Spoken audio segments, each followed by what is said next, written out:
Ang Psalms 27 na ito ay, ang konteksto nito ay sinulat ni David nung siya ay when he was running away from Saul. Kasi gusto siyang patayin ni Saul. Pinapakita dito na siya ay talagang nanganganib ang kanyang buhay. Diba? Kaya siya nagtatago kasi nanganganib ang kanyang buhay. Pero dahil sa kaya niya nagawa itong prayer. This is a prayer or worship. Nandiyan na lahat sa Psalms 27. Andan niya yung kanyang pagtitiwala sa ating Panginoon. Nakikita mo dito na merong takot, fear. Diba? Fear, andun na yung takot. Ito yung pinakakuan nito. Kaya siya nagtatago kasi natatakot siya na mapatay siya ni Saul. Pero ang takot na ito ay kanyang napagtagumpayan. Bakit?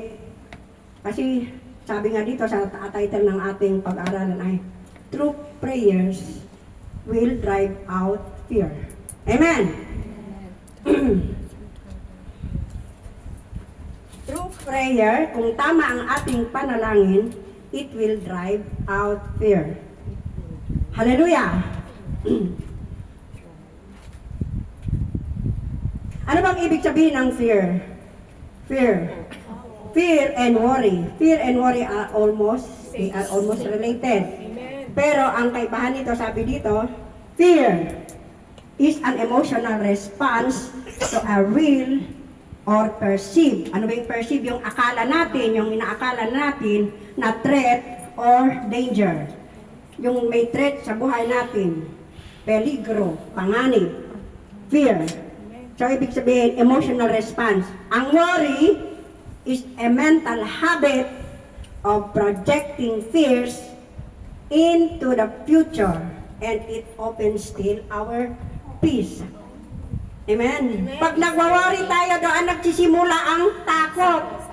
Amen? Yun ang ibig sabihin. So, magka-related sila, pero ang worry kasi nagpo-project siya ng fear. Ang ating pagkatakot ay binibigyan tayo ng worry, pag-aalala. Pag-aalala, ito ang nag-i-inject sa atin ng fear. Pag nag-aalala tayo, di ba? Ito ang kaya nagkaroon ng fear. So they are closely related. Pero depende sa atin, ano ba yung perception natin sa worry or fear. Ngayon, pag-aralan natin si David. Sabi ni David sa verse 1 to 3, the Lord is my light and my salvation. Basahin na lang natin dito. Whom shall I fear? The Lord is the strength of my life. Of whom shall I be afraid? Dito sa 1 muna.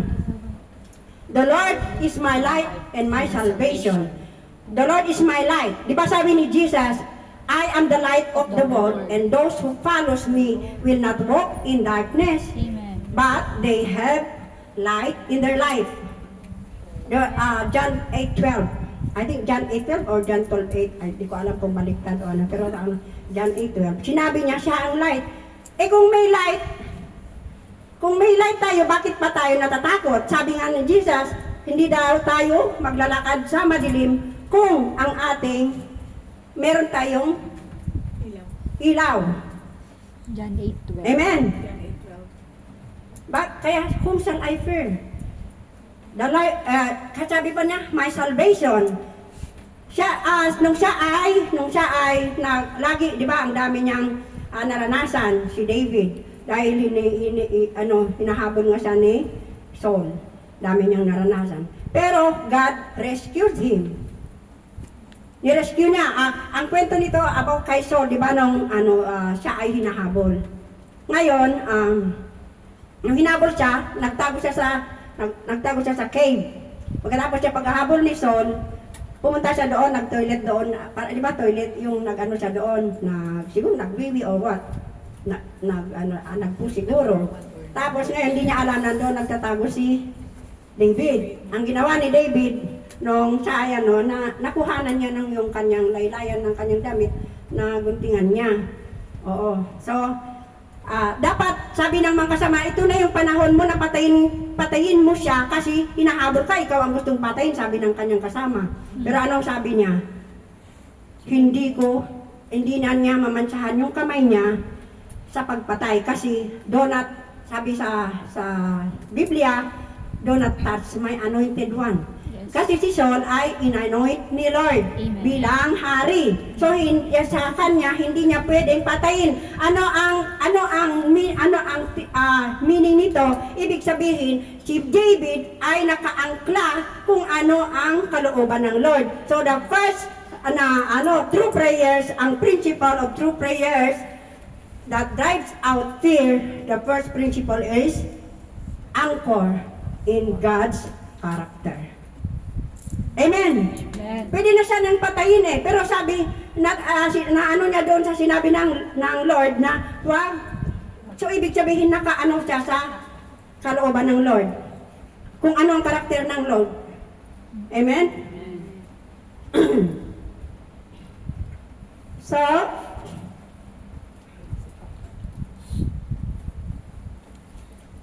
tapos the time na nakita niya sinundan siguro niya kasi sa Biblia kasi sinabi no doon nang magkita na sila, sinabi niya doon, alam mo ba na meron akong chance na patayin kita, pero hindi ko ginawa kasi ayaw kong mansahan ang aking mga kamay dahil alam ko na ikaw ay inanoint ng Lord, sabi niya. Pero sabi niya, bahala na ang Lord.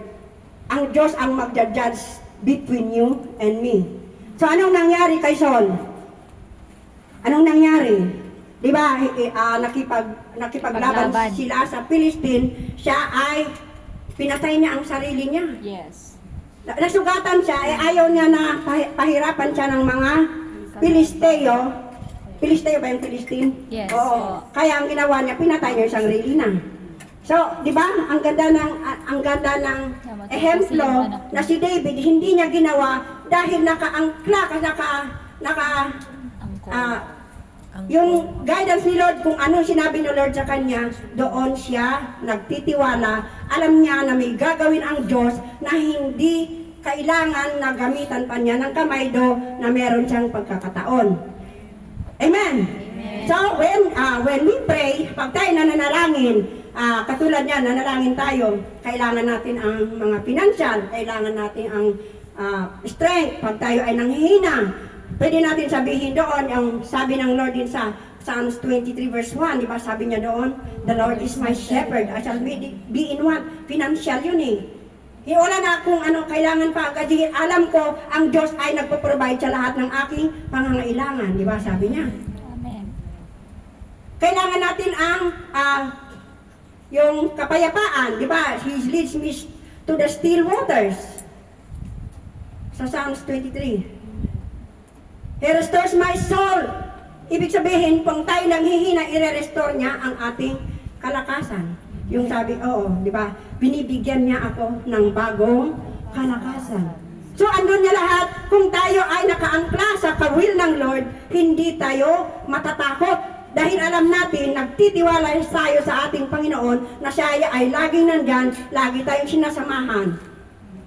Kailangan lang tayo ay manampalataya, kailangan lang tayo magtitiwala dahil siya talaga ang ating Diyos.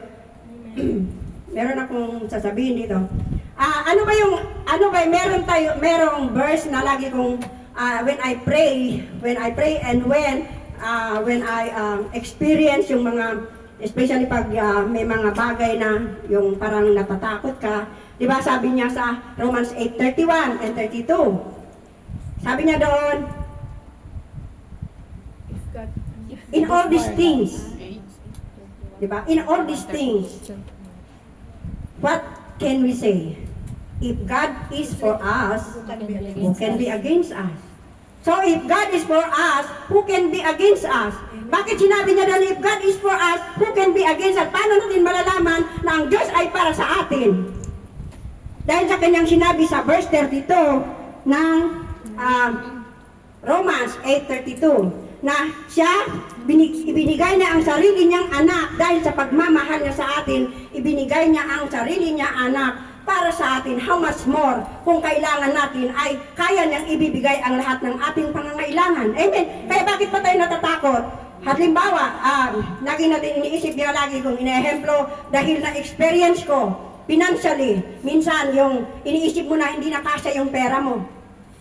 Pero pag inuna mo si Lord, mag-pray ka, alam ko Panginoon, sa pagbibigay kong ito, ay susupply mo, sabi mo, isusupply mo ang aking pangangailangan. Ikaw na bahala, Panginoon. At nangyayari, alam nyo, according to my experience, ay hindi naman ka talaga pala. Pagkukulang, unahin mo lang siya. Amen. So ngayon, doon sa verse 2 and 3, Romans po. hindi, in our text, sa text natin, Psalms 27. Dito na.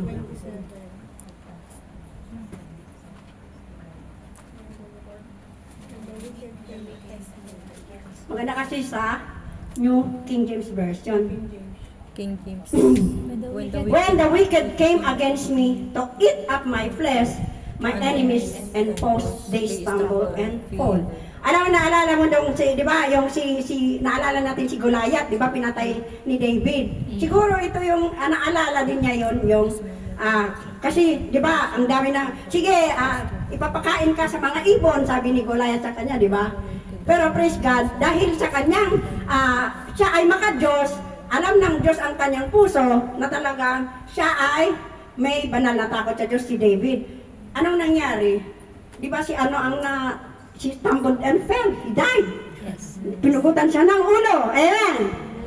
Thou an army make encamp against me, my heart shall not fear. Kaya kahit anong mga pagsubok, kahit anong mga kinatatakutan natin, minsan natatakot tayo sa anumang mangyari. Lalo sa nangyayari ngayon sa mundo, di ba? Pag ito ang lagi natin iniintindi o kaya tinitingnan ang nangyayari sa mundo, ano kaya ang mangyayari? Pero tayo dito, hindi natin iniintindihan, basta tayo lang ay nagtitiwala sa ating Panginoon. Amen. Kaya hindi tayo natatakot anuman ang mangyari. Amen. Amen. Hallelujah! Praise the Lord! Amen. No one should go.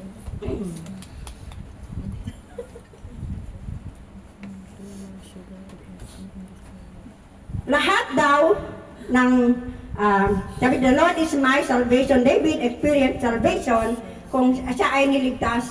Siya ay niligtas ng Diyos kahit Saul, di ba? So, nagiging confident siya na walang mangyayari sa kanya, di ba?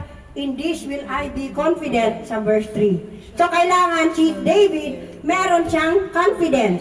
Kasi, ang isip niya, andun na ang Panginoon. Kumbaga, alam yung anchor, yung anchor, di ba, yung ship, pag storm, inaano yon para hindi siya matatangay ng hangin. Ganon din tayo.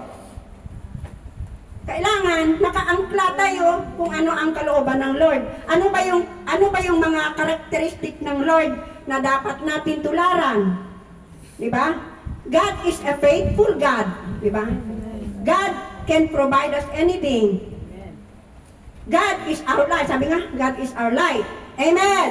Hallelujah. Sabi pa dito sa supporting verse, Psalms 56 verse 3 and 4. Kasi tayo ay natatakot naman. Hindi ko naman sinasabi na wala tayong takot. Pero initial lang yan pag tayo ay meron naranasan.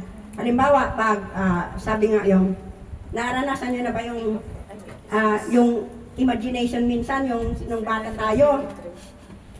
Sabi daw, may multo daw dyan. Pag iniisip natin yung multo, hindi ako makatakbo dahil sa aking takot. Sabi nga, pag ang temptasyon, pag nag-yield tayo sa temptasyon, ay kasalanan. Ganon din, pag nag-yield tayo sa takot, ibig sabihin, wala na tayong paniniwala sa Panginoon, wala tayong trust. So, doon tayo nagkakasala. Amen. Pero sabi niya dito, when I'm afraid, I will put my trust in you. Amen. In God, whose word I praise, in God I have put my trust. Amen?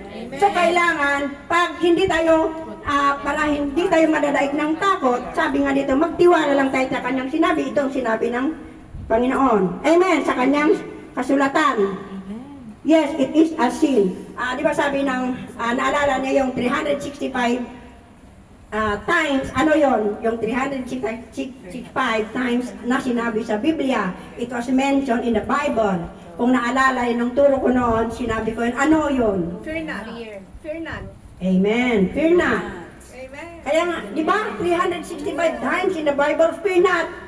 Sinabi na nga niya nga, si 365, ako hindi pa tayo, magtitiwala sa Panginoon. Amen.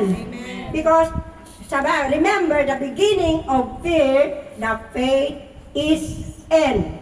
The beginning of Ano ba yun? Tama ba yung sinabi ko? beginning of Remember, the beginning of fear is the end of faith. End of faith. and faith. The beginning of faith is the end of fear. Amen. Do we agree? Amen. Hallelujah. Amen. Because God is bigger than our fear. God is bigger than our problem. Ang problema natin makapakalaki pag tayo ay nagtitiwala sa ating Panginoon, baliwala lang yan. Let the problem itself. Di ba? Sabi niya. Yes. Amen. Hallelujah. Okay, punta na tayo sa number 2. Ano ba? True prayers drives out fear. Ano pa yung isa? Ang ganda ng kanta natin kanina. Seek. Seek God's presence. Your presence. The presence of God is heaven to us, di ba? In your presence, there is fullness of joy. Na ano ako kay Sister Ben, tawa siya ng tawa. In the presence of God, grabe yung hagigik niya, yung tawa na talaga. Kasi sabi nga, in the presence of God, there is fullness of joy. Amen!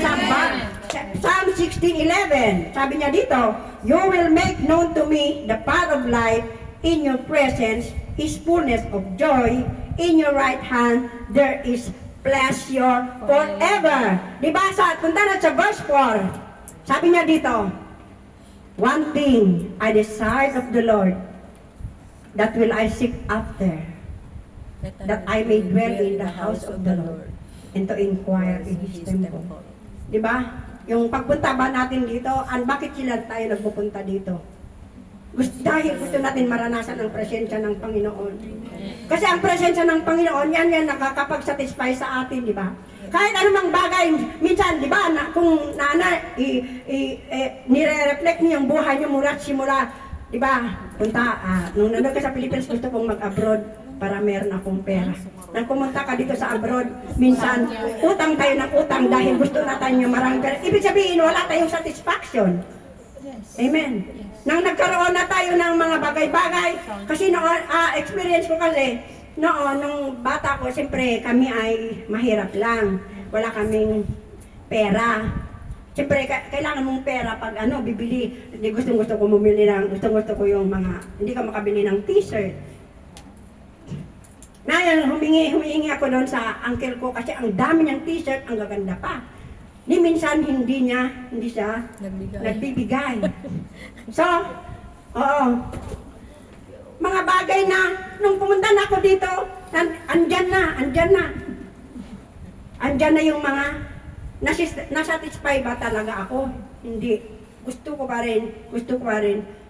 Then, I found out while I'm serving the Lord, nandun talaga yung satisfaction. Kasi ever since naman gusto ko talaga maglingkod sa Diyos, doon ko na yung kalagalakan sa kahit anong mangyari, kahit anong naranasan ko, masaya pa rin ako naglilingkod sa Panginoon for the glory of God. Amen! So kailangan natin, upang tayo ay hindi matatakot, lagi tayong sinisik ang Panginoon.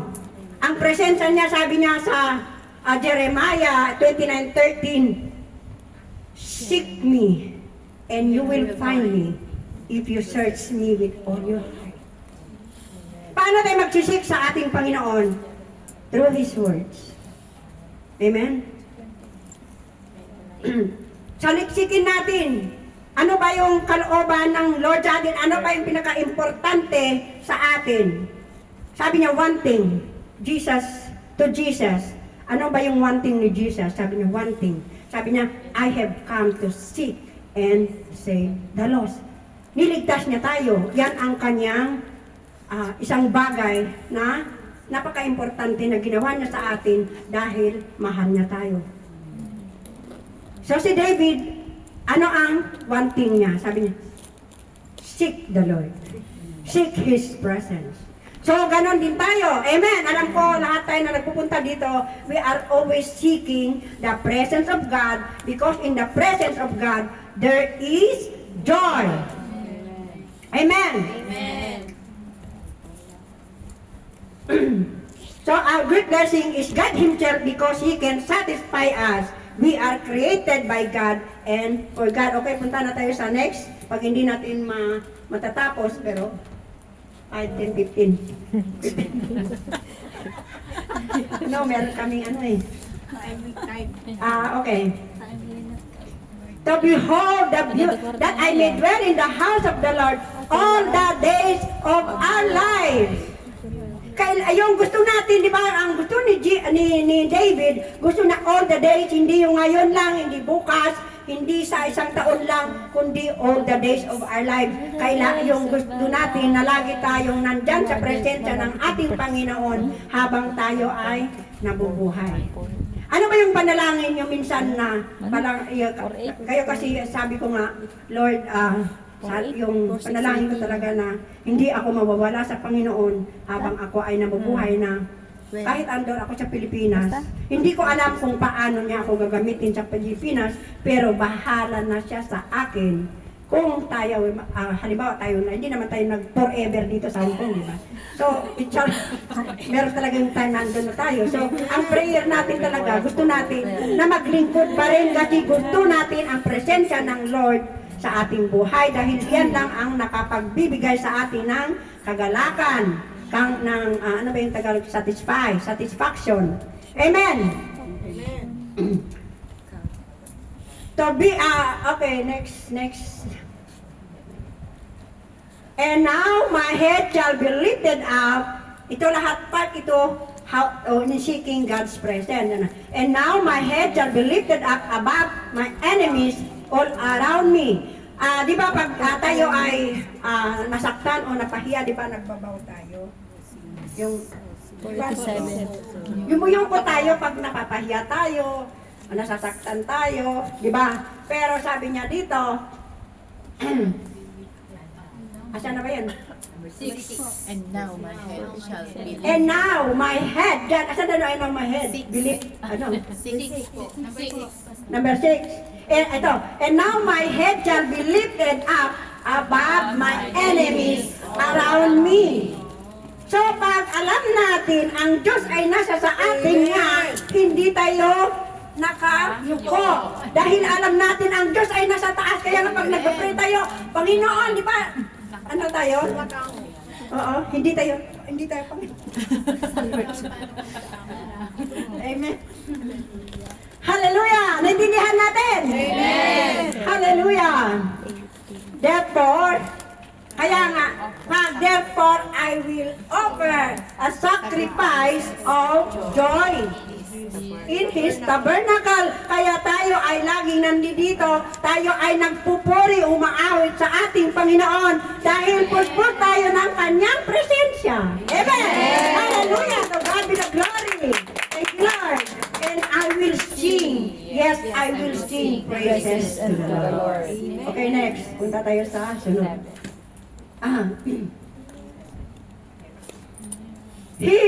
Hear, O Lord, when I cry with my voice. Have mercy also upon me and answer me. Di ba, naranasan natin, akala natin, ang layo-layo na ng ating Panginoon sa atin. Kaya tayo ay nananalangin.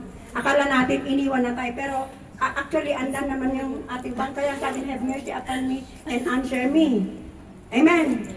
Hindi binabasa ko kasi ang sound. When you said, seek my face, my heart said to you, your face, Lord, will I seek. Ano mo to? Ini-invite tayo mismo ang Panginoon nag-invite sa atin sa kanyang presensya. And the invitation is a blessing. God is a blessing in our life. Amen.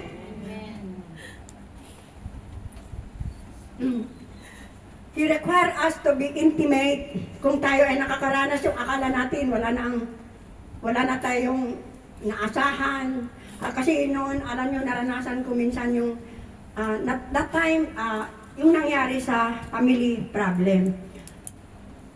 Naranasan ko yung parang ako lang mag-isa, wala akong kakampi, kahit kamag-anak, wala akong kakampi, ako lang. Ang hirap talaga dadalahin mo. Tapos sa self-pity ka kasi pag in times of trouble na ikaw lang mag-isa, wala kang karamay.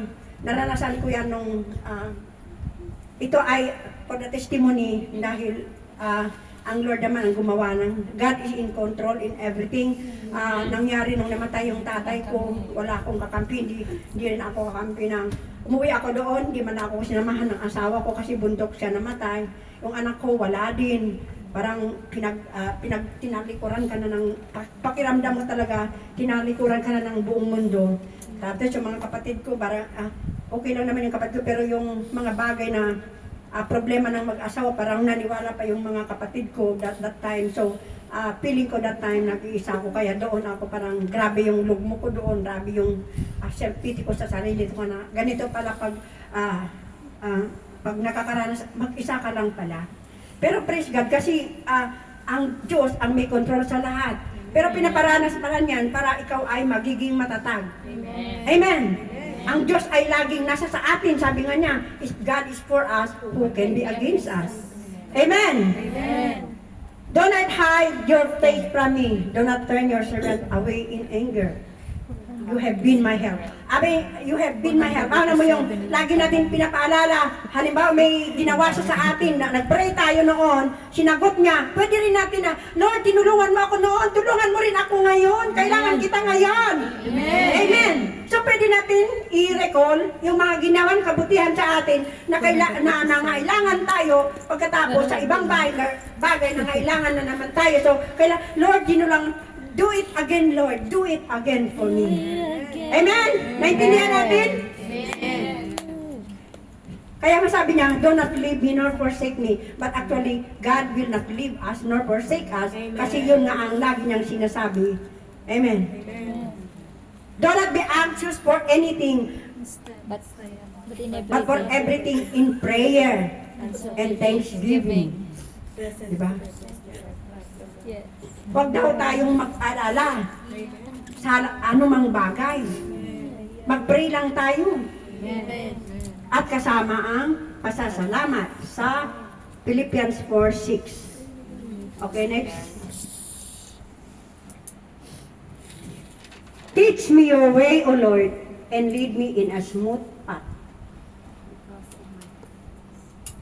because of my enemies. Do not deliver me to the will of my adversaries, for false witnesses have risen against me, and such a spread of violence.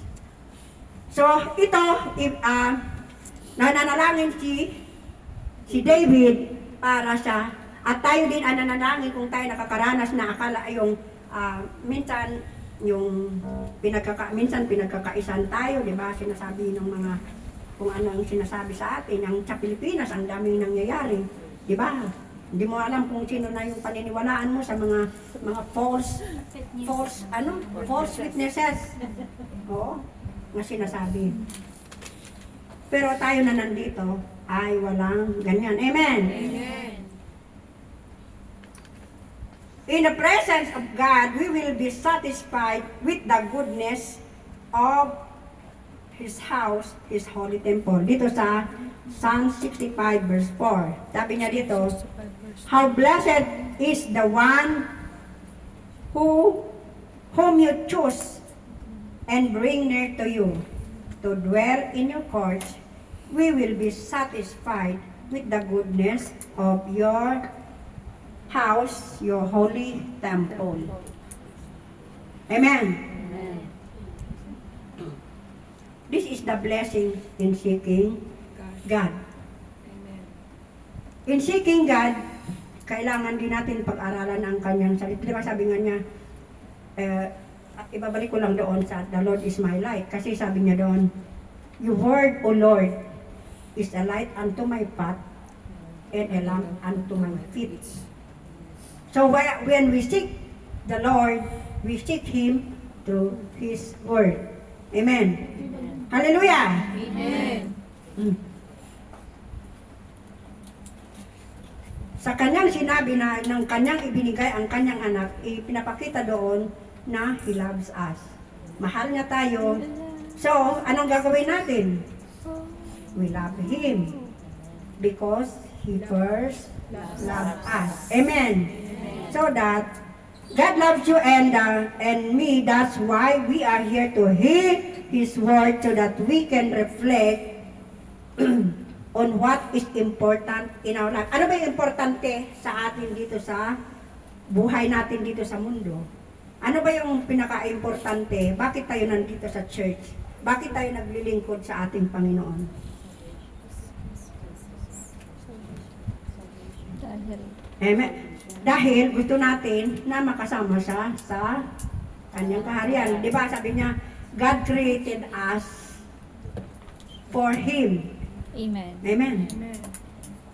God created us for God. So anong gagawin? It is our duty to worship Him. In spirit. Amen. Amen. Hallelujah. Saan ba tayo? 30. Dito sa mundo wala tayong dadalhin. Amen. Kaya hindi natin madadala ang pera. Hindi natin Yes. madadala ang maraming damit. Yes. We come naked and then we are going to live naked. Naked. Amen. Amen.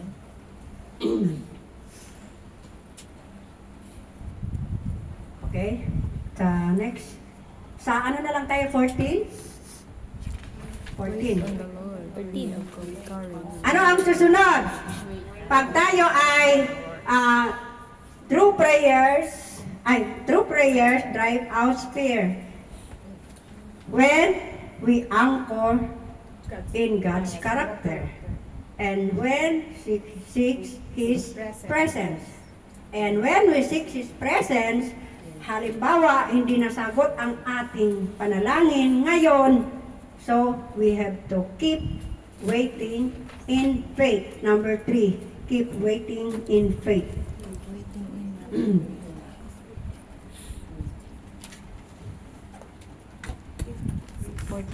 Asan na ba yun? Sa baba. Baba po. Sa baba na. 14 sa baba. Wait on the Lord. Be of good courage, and He shall strengthen your heart. Wait, I say, on the Lord. Amen. Amen. Keeps waiting in faith. Prayer becomes a delight when we believe and sincerely feel the presence of God. Prayer becomes a delight when we believe and sincerely feel the presence of God. Do we believe it? Amen. Amen. Amen. Sa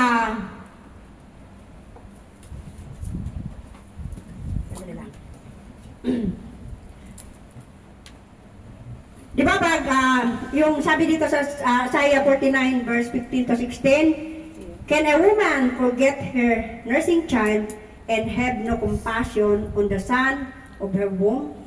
Even this may forget, but I will not forget you. Kailangan tayo mananampalataya dito, hindi daw na tayo kalilimutan ng ating Panginoon. Ngayon, hindi nasagot yung panalangin natin. So, we have to keep waiting. Amen. Keep waiting in faith. We have to trust God na kung kalooban niya talaga ang ating panalangin ay ipagkakaloob niya. Amen. Huwag tayong matakot kung halimbawa man hindi niya sinasagot. Ibig sabihin, there is best things is yet to come in our lives. Sa ating panalangin, mas maganda ang kanyang ibibigay. Amen. Testimony ko lang kasi noon ang tagal-tagal ko nang bumili ng lupa. Noon pa, sabi ko, meron nag-offer yung ang pamangkin ko, 1,000 per square meter. Ang mahal-mahal. Pero gusto kong bumili talaga yung gusto kong taniman. Pag ako'y magpo-for good, gusto talaga yung, kasi sa bundok malayo, nasa bayan kasi kami. Ngayon, hindi talaga pinagkaloob sa akin 1,000, may 1,005. Gusto kong bumili kahit 1,500 na lang, kahit 2,000, okay lang. Basta makabili ako ng 1,000 square meter. Ganon lang yung aking kasi gusto ko lang may tataniman, di ba? Pero, while I keep on waiting, the Lord keep me waiting. Iniintay talaga, yung pinaghintay ako ng Lord ng tamang panahon. To God be the glory. Kasi, nang bili ko ngayon, almost 3 times lower the price. Because nang binili ko 350 per square meter. To God be the glory. Keep on waiting kung ano yung laman ng puso mo. Keep on waiting. Hindi ka matatakot na hindi pagkakaloob mo. In His perfect timing. Amen. Amen. Hallelujah. So, sabi kasi dito, pag waiting to God is not a delay. It's a preparation for God's greater blessing. Amen. Hallelujah. Sinabi niya dito sa Isaiah 30:28, be patient. Sometimes God makes us wait Amen. longer because the blessing is bigger. Hallelujah. Kayo kaya pera tayo naasamasam. Minsan nga, yung napanaginikan ko na sasakyan kasi hindi pa naginip yung vision. Pero hanggang ngayon, di pa binibigay, hindi ko alam.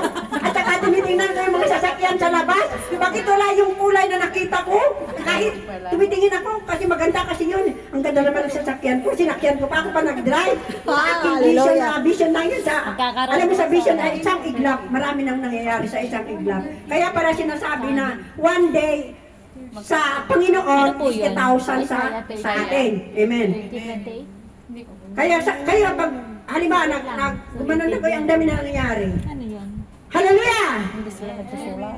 Isaiah Sabi dito, ito ang aking 13.